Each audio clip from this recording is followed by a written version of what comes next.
ಜನನಿ ಸುದ್ದಿವಾಹಿನಿ ವೀಕ್ಷಕರಿಗೆ ನಮಸ್ಕಾರ. ನಾನು ರಮೇಶ್ ಗಡೇಗೊಂಡಮನೆ. ಮೊದಲಿಗೆ ಮುನ್ನೋಟ. ಭೀಮನಕೋಣೆಯಲ್ಲಿ ಮಾರ್ಚ್ 9ರಂದು ಅಂಚೆ ಸೇವಕರ ವಿಭಾಗೀಯ ಅಧಿವೇಶನ, ಮಾರ್ಚ್ 8ರಂದು ಸಂಘಬಾಳ್ಯ ಮತ್ತು ಅಭಿನಂದನ, ಏಪ್ರಿಲ್ 7ರಿಂದ ಹೊಸ ಚಿಗುರು ಜಂಬೋ ಬೇಸಿಗೆ ಶಿಬಿರದ ದರ್ಶನ, ಸಾಗರ ವಿವೇಕಾನಂದ ಇನ್ಸ್ಟಿಟ್ಯೂಟ್ನಿಂದ ನೀಟ್ ಮತ್ತು ಕೆಸೆಟ್ ಕೋಚಿಂಗ್ ಶಿಕ್ಷಣ, ರಾಷ್ಟ್ರೀಯ ಸಬ್ ಜೂನಿಯರ್ ಥ್ರೋಬಾಲ್ ರಾಜ್ಯ ತಂಡಕ್ಕೆ ಆಯ್ಕೆಯಾದ ಅನಂತಪುರ ಪ್ರಾರ್ಥನಾ ರಾಮಕೃಷ್ಣ ಶಾಲೆಯ 6 ಜನ, ಗಣಪತಿ ಬ್ಯಾಂಕ್ ಅಧ್ಯಕ್ಷ ಆರ್ ಶ್ರೀನಿವಾಸ್ಗೆ ಸೋಗಾನೆಯಲ್ಲಿ ಸನ್ಮಾನ.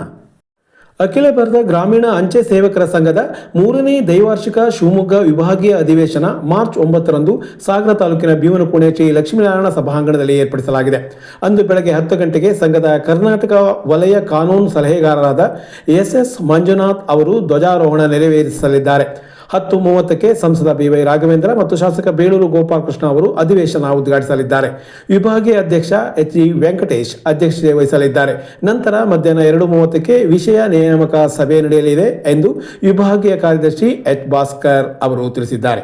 ಈ ಕುರಿತು ಕುಂದಾಪುರ ಕನ್ನಡದಲ್ಲಿ ಮನು ಹಂದಾಡಿ ಅವರು ಕರೆದಿರುವುದು ಹೀಗೆ.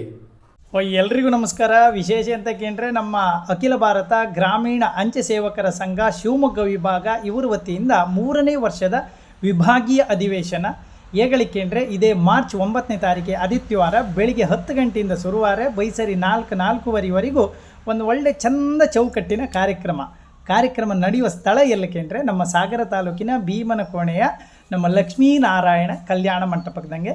ಈ ಎಲ್ಲ ಕಾರ್ಯಕ್ರಮಕ್ಕೂ ನೀವು ಬರಕ್ಕೆ ಚಂದ ಕಾಣಿಸಿಕೊಡಕ್ಕೆ ಅಕ್ಕ ನಮಸ್ಕಾರ.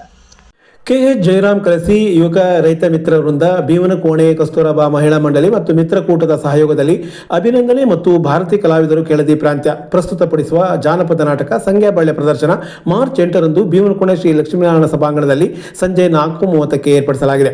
ರಾಜ್ಯೋತ್ಸವ ಪ್ರಶಸ್ತಿ ಪುರಸ್ಕೃತ ಚಿದಂಬರರಾವ್ ಜಂಬೆ ಕಾರ್ಯಕ್ರಮ ಉದ್ಘಾಟಿಸಲಿದ್ದಾರೆ. ಈ ವೇಳೆ ರಂಗಕರ್ಮಿ HG ಸೀತಾರಾಮ್ ಹಾರೇಗೊಪ್ಪ ಅವರನ್ನು ಅಭಿನಂದಿಸಲಾಗುವುದು. ನಂತರ ಸಂಜೆ 6:30ರಿಂದ ಸಂಘಬಾಳ್ಯ ನಾಟಕ ನಡೆಯಲಿದೆ. ಸಾಗರ ಹೊಸಚಿಗುರು ಜಂಬೂ ಕಿಡ್ಸ್ ಶಿಕ್ಷಣ ಸಂಸ್ಥೆ ಆಶ್ರಯದಲ್ಲಿ ಏಪ್ರಿಲ್ 2ರಿಂದ ಮೇ 10ರವರೆಗಿನ ಮಕ್ಕಳ ಬೇಸಿಗೆ ಶಿಬಿರ ಏರ್ಪಡಿಸಲಾಗಿದೆ. ನೃತ್ಯ, ಚಿತ್ರಕಲೆ, ಕರಕುಶಲ, ಯೋಗ, ಸ್ಪೋಕನ್ ಇಂಗ್ಲಿಷ್, ಕೃಷಿ, ಕ್ರೀಡೆಗಳು, ಬೀದಿ ನಾಟಕ ಈ ರೀತಿಯ 10 ಹಲವು ತರಬೇತಿಗಳು ಈ ಶಿಬಿರದಲ್ಲಿ ಲಭ್ಯವಿರಲಿದೆ. 2.5 ವರ್ಷದಿಂದ ಹಿಡಿದು 15 ವರ್ಷದವರೆಗಿನ ಮಕ್ಕಳು ಈ ಶಿಬಿರದಲ್ಲಿ ಪಾಲ್ಗೊಳ್ಳಬಹುದು ಎಂದು ಸಂಸ್ಥೆಯ ಮುಖ್ಯಸ್ಥೆ ಶೈಲಾ ಸಂತೋಷ್ ಮಾಹಿತಿ ನೀಡಿದ್ದಾರೆ. ಈ ಕುರಿತು ಹೆಚ್ಚಿನ ಮಾಹಿತಿಗೆ 63-611-69-685 ಸಂಪರ್ಕಿಸಬಹುದು. ಸಾಗರ ವಿನೋಬನಗರದ ಅರಣ್ಯ ಇಲಾಖೆ ಎದುರಿನಲ್ಲಿರುವ ವಿವೇಕಾನಂದ ಇನ್ಸ್ಟಿಟ್ಯೂಟ್ ಆಫ್ ಸೈನ್ಸ್ ವತಿಯಿಂದ PUC ವಿದ್ಯಾರ್ಥಿಗಳಿಗೆ ವಿಜ್ಞಾನ ವಿಭಾಗದ ಟ್ಯೂಷನ್ ಹಾಗೂ CET ಮತ್ತು ನೀಟ್ ಪರೀಕ್ಷೆ ಎದುರಿಸುವ ಕುರಿತ ಕೋಚಿಂಗ್ ತರಗತಿಗಳು ನಡೆಯಲಿದೆ. ದ್ವಿತೀಯ PUC ವಿದ್ಯಾರ್ಥಿಗಳಿಗೆ ಭೌತಶಾಸ್ತ್ರ, ರಸಾಯನಶಾಸ್ತ್ರ, ಗಣಿತ ಮತ್ತು ಜೀವಶಾಸ್ತ್ರ ಪಠ್ಯಗಳು ಮಾರ್ಚ್ 10ರಿಂದ ಆರಂಭಗೊಳ್ಳಲಿದೆ. ಇನ್ನು ನೀಟ್ ಹಾಗೂ ಕೆಸೆಟ್ ಕೋಚಿಂಗ್ ತರಗತಿಗಳು ಮಾರ್ಚ್ 20ರಿಂದ ಆರಂಭಗೊಳ್ಳಲಿದೆ. ಸುಸಜ್ಜಿತ ವ್ಯವಸ್ಥೆಯ ಕೊಠಡಿಗಳು ಸೇರಿದಂತೆ ಸೌಲಭ್ಯಗಳನ್ನು ಹೊಂದಿರುವ ಈ ತರಗತಿಯಲ್ಲಿ ಅನುಭವವುಳ್ಳ ಉಪನ್ಯಾಸಕರು ತರಬೇತಿ ನೀಡಲಿದ್ದಾರೆ. ಹೆಚ್ಚಿನ ಮಾಹಿತಿಗೆ 9845859408 ಸಂಪರ್ಕಿಸಬಹುದು. ಇತ್ತೀಚೆಗೆ ಮಂಡ್ಯ ಜಿಲ್ಲೆಯ ಕೋತತ್ತಿ ಶ್ರೀ ವಿದ್ಯಾಗಣಪತಿ ವಿದ್ಯಾಸಂಸ್ಥೆ ಕ್ರೀಡಾಂಗಣದಲ್ಲಿ ರಾಜ್ಯ ಥ್ರೋಬಾಲ್ ಅಸೋಸಿಯೇಷನ್ ಅಧ್ಯಕ್ಷ ಪ್ರಕಾಶ್ ಅವರ ಮಾರ್ಗದರ್ಶನದಲ್ಲಿ ನಡೆದ ರಾಷ್ಟ್ರೀಯ ಸಬ್ ಜೂನಿಯರ್ ನ್ಯಾಷನಲ್ಗೆ ರಾಜ್ಯ ತಂಡದ ಆಯ್ಕೆ ಸುತ್ತಿನಲ್ಲಿ ಭಾಗವಹಿಸಿ ಅನಂತಪುರ ಪ್ರಾರ್ಥನಾ ರಾಮಕೃಷ್ಣ ವಿದ್ಯಾಲಯ ಶಾಲೆಯ 6 ಜನ ವಿದ್ಯಾರ್ಥಿಗಳು ಆಯ್ಕೆಯಾಗಿದ್ದಾರೆ.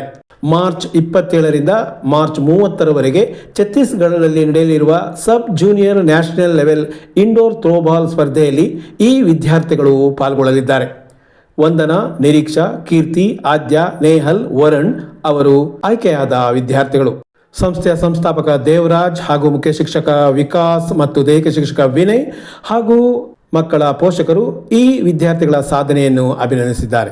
ಶಿವಮೊಗ್ಗದ ಸೋಗಾನ ಶ್ರೀ ಮಾರಿಯಮ್ಮ ದೇವಸ್ಥಾನದ ನೂತನ ಗೋಪುರ ಕಳಸ ಪ್ರತಿಷ್ಠಾಪನಾ ಕಾರ್ಯಕ್ರಮದಲ್ಲಿ ಸಾಗರ ಗಣಪತಿ ಬ್ಯಾಂಕ್ ಅಧ್ಯಕ್ಷ ಹಾಗೂ ನಗರಸಭಾ ಸದಸ್ಯರೂ ಆಗಿರುವ ಆರ್ ಶ್ರೀನಿವಾಸ್ ಅವರ ಸಾಮಾಜಿಕ ಕಾರ್ಯವನ್ನು ಗುರುತಿಸಿ ಸನ್ಮಾನಿಸಲಾಯಿತು.